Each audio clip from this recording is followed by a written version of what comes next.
Hello viewers, and welcome to yet another episode of The Femizone. The Femizone is the program that spotlights women who are redefining the Nigerian landscape in business, professions, and the creative industries. And today we are honored to have Maryam Abdulmalik, who is a trailblazer pushing boundaries and challenging norms. With an innovative approach, she's making waves and inspiring others to do the same. Join us as we explore her journey and the unique path she's forged. Maryam Abdulmalik is the CEO, founder of Green Growth International Organization, GGI, a pioneering Nigeria agro-business and climate-smart development company dedicated to transforming agriculture into a driver of food security, green jobs, women and youth empowerment, and climate resilience. Maryam, you're welcome to the program. Thank you very much, ma'am. Tell us a little about Green Growth International. Okay.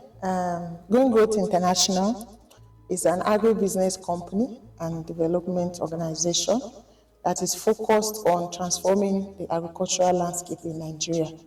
We are doing this by positioning smallholder farmers to access capacity building on climate-smart resilient practices, green sustainable livelihoods, and also we are also encouraging women and youth to participate in the agricultural landscape. So we can position them to access knowledge, finance, and also access to the global market. Okay. Yes. So how do you plan to promote climate-smart agriculture practices among smallholders farmers, especially women and youth, given the challenges of limited access to resources and technology, even though you just said you train them on how to access that and how to do it? Yes. So on a large scale, we have advanced a project called Farmer Forward. So we are in partnerships, talk with NISA, Ministry of Agriculture, to train at least 500,000 smallholder farmers. Okay. Some of them will constitute lead farmers who will in turn train other farmers in their communities. So we are using a training of trainer approach to be able to get the numbers that we want. So how do you go about doing that? Is it that you go to the rural areas, or anywhere you just feel like, do you have a target demographic? Yeah, sure. We have a target across the country. So we are focusing on crops which states have comparative advantage. Say, for example, in Kaduna, where there is rice farming prevalently, so we focus on rice. In Jigawa, where they focus more on hibiscus, focus more on hibiscus.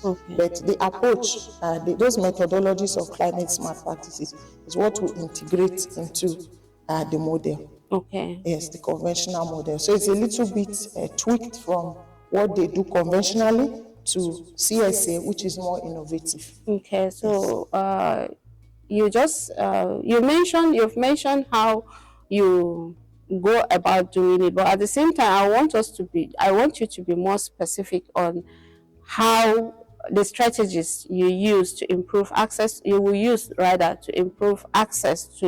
microfinance for smallholders farmers, and how can GGI ensure repayment rates are manageable for farmers, because we know some people, when they take a loan, they will not put it into proper use, and recovering such funds become an issue. So how? Okay, so at Green Growth, we use, like I said, a model that comprises farmers.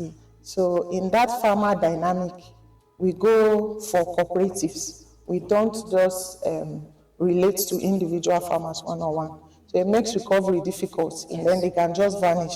So we use the cooperative or grouping system to reach for farmers to have access to finance.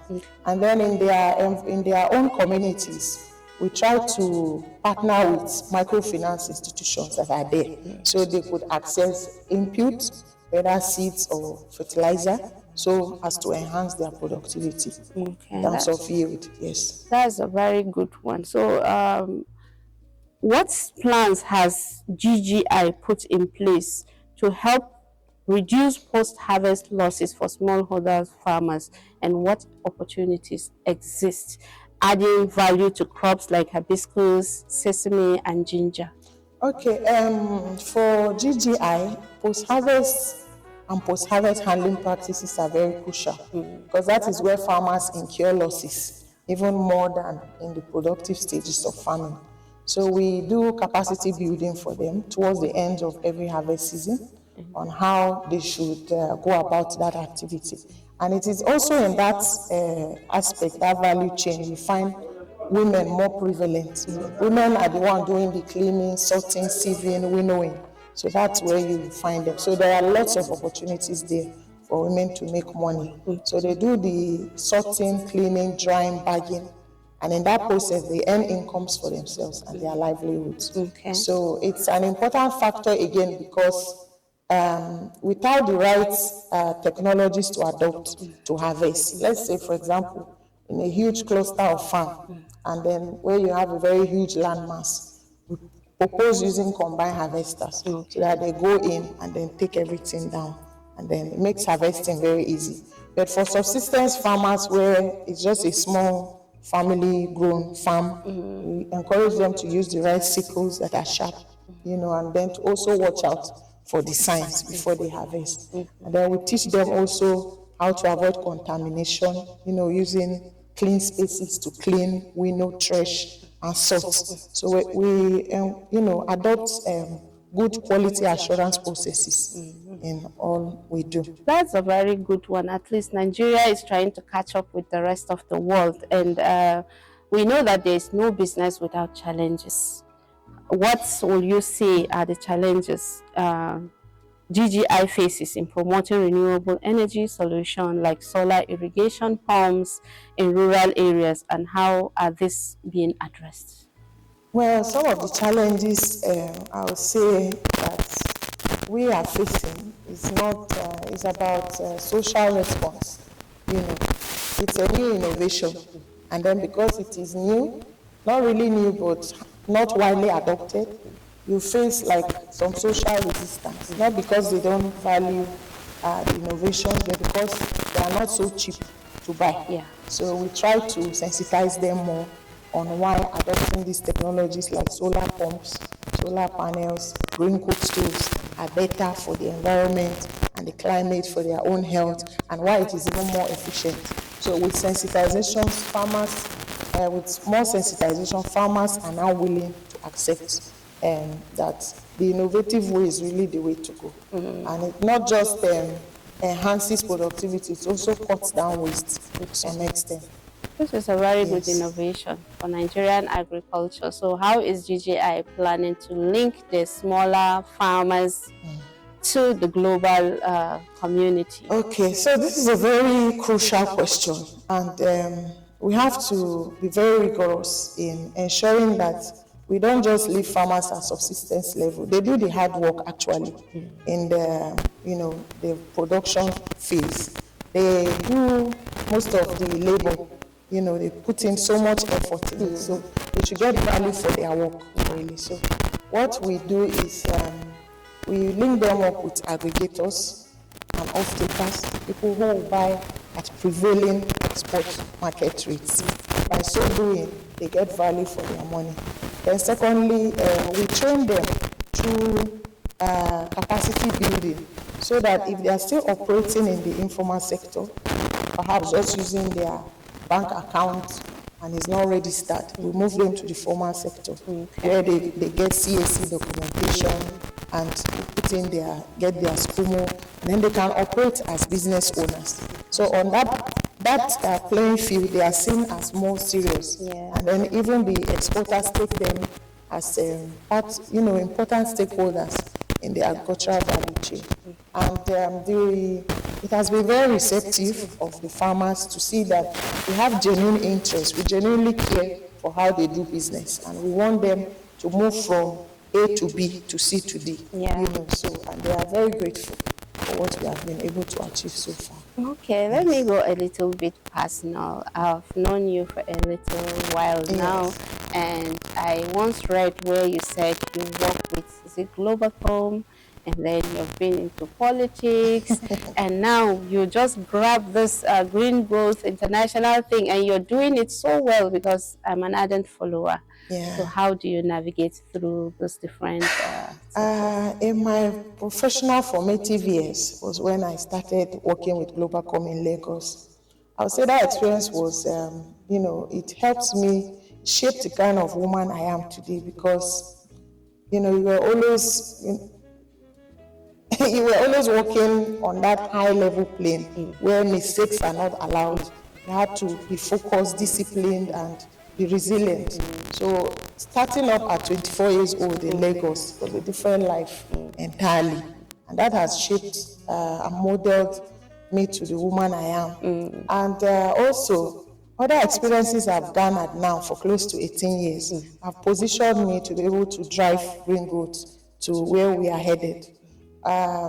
It has not been an easy journey. I won't tell you it is because even at now, we're still facing some challenges. Yeah, exactly. But like I always say, if you remember the first time we met, I said, well, women, we can contribute to society meaningfully, can add value to the lives, to our own lives, to our communities. But we have to start from somewhere. And then maybe along the way, the right kind of people and support will come. So I'm still sticking to that. So hopefully politics is something, I have interest in politics a lot, and I try to be conversant with what is happening in my surroundings, yes, and what is happening on the global stage. And it is something I will venture in at the right time. Okay. You need money. Yes. I need people. Especially as a woman in Nigeria. Yes. So creating the right partnerships will take you there.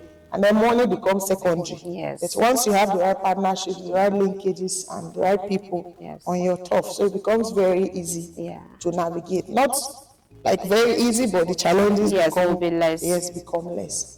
It has been a very wonderful discussion with Maryam Abdulmalik, and now we are going to our second segment, which is the rapid fire segment, where we ask personal questions on our guests.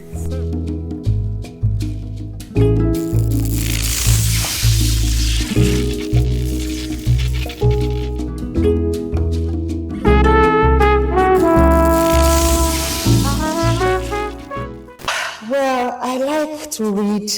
I am an enthusiastic reader. I love to absorb information like a sponge.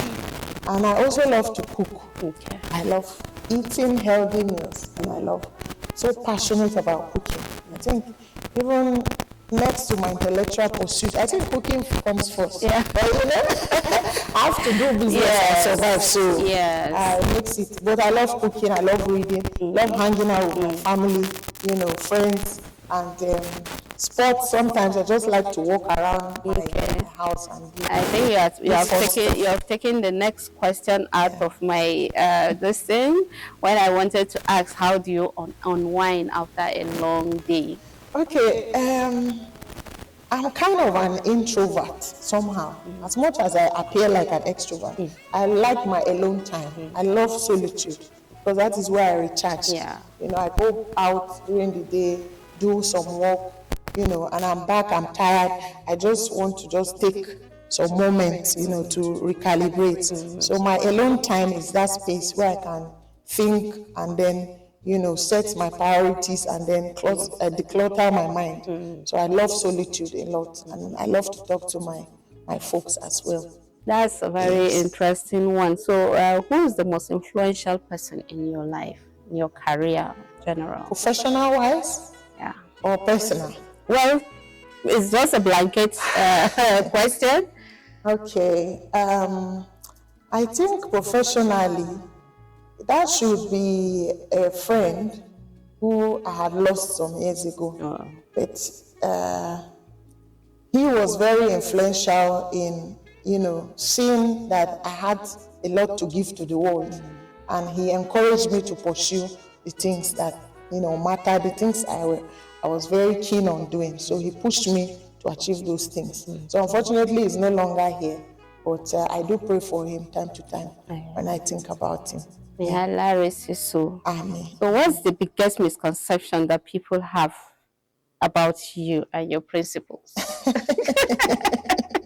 Because you are just like me. I used to see us sometimes being dragged on social media. So I think beyond social media, it is wise, not just good. It is wise to get to know people exactly, beyond the curtain, beyond the veil. exactly. Because I come online, I type what is in my mind, And and then then you someone assume that it is cast in stone. Yes. We are human beings with flaws, with competence, with feelings. We should be understood.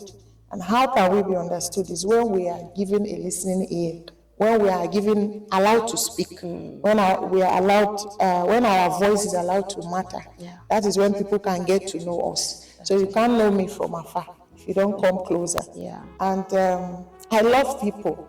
I love people a lot. I think I try to understand them and then step in where necessary. Yeah. But maybe people don't get to see that side of me because Yeah. I don't come out and proclaim and say so much about the things that I do. Yes. But besides that, I am a very disciplined person, very committed. I expect people to behave and act with precision, ethically sound, and just be rational. Yes. So I really don't understand why some people, I won't say most, some people are quick to just label people or judge them because of one post or because of one remark without finding out. And people mustn't agree to the same things all the time. You will have an opinion and I will have an opinion, and that is what people fail to understand. They are not allowing you to have your own. And when you put it like that, it means that we should all be allowed to speak. Yes. And to explain ourselves so that we can find common ground. Exactly. Anybody who silences you is not interested in your growth. Exactly. They stifle you, they don't want you to express yourself. And besides, how do we grow as a people if we don't vent or say our mind? And we are saying our mind because we want to be understood. Yes. We want to be heard. We want to correct some anomalies. We want people to be able to think critically for themselves. If you had a magic wand, what policy change will you make to support women farmers? And what's one skill you would love to learn or improve? And then finally, what's the next big thing for GGI? Okay, the kind of policy change I would like to see for women is inclusion. Inclusion in everything, in terms of access. Or why are women not really in the agricultural space? Because of access to land, access to finance, access to input. Women most times don't inherit land, and land is very expensive to procure. So the few that are able to inherit, maybe through their dads or their husbands or their sons, do not really have interest in the farming. They outsource it. They mostly outsource the farm. So we want to see women do more. So, but these days there's a break. Women are finally entering into different aspects. So if production is not feasible for women, they can find themselves in the processing. That is to say, you take the raw stock, you add value, and then you package, and then you distribute. You can do it. Let's say the tomato value chain. You can go to Kura, buy the raw tomatoes, get the hydrators, you clean them, wash them, dry them. Once they are dried, you mill it, it turns to powder. So in that value chain, it is called the processing value chain. So you are adding value. So you package and then you sell to the market. So you must not be in the production where the risk is high. In terms of cost as well is high. So women are beginning to diversify, and they should be encouraged, because most times when you find a woman pushing hard for herself, she's not just doing it because she wants to make a statement. Something triggers her to want to do something for herself. She may even come from a wealthy family, but it is her choice to want to be relevant, to add value to her society, and then to take care of maybe her family and her loved ones. So I think women need more support from the government, from stakeholders, from the community, and from everybody that matters, so that she can contribute meaningfully. Then I think the next big thing for GGI is to secure partnerships to collaborate, partnerships to advance because of smallholder farmers, women and youth, to empower them with the right skills the right capacity to be critical stakeholders, important figures in the agricultural value chain, because there is so much opportunities in the value chain. We need to also train them, continue to grow that space so that more people can come in, so that they can see it as lucrative. And then by so doing, food security will no longer be an issue. We won't be buying staple foods like rice, beans, sorghum at exorbitant prices. So if you have more players in the value chain, definitely there will be more supply and then more food security for everyone. Well, all I can say now is, Maryam, that we are honored to have you here. Thank you very much for honoring this invitation, and I hope our viewers out there have learned a lot about the Green Growth International. And just so you know, that women are not confined to just one sector of the society. You can be anything, you can do anything, just like any other person. There is no profession that is restricted to the men. Once it's your passion, you can follow it wholeheartedly. And so with this Angel Room here, because when I read some of her posts on Facebook, I used to be like, when I grow up, I want to be like her, because she's like a whole encyclopedia there. So thank you for watching, and do keep a date with us until we bring you yet another vibrant guest on the Femizone.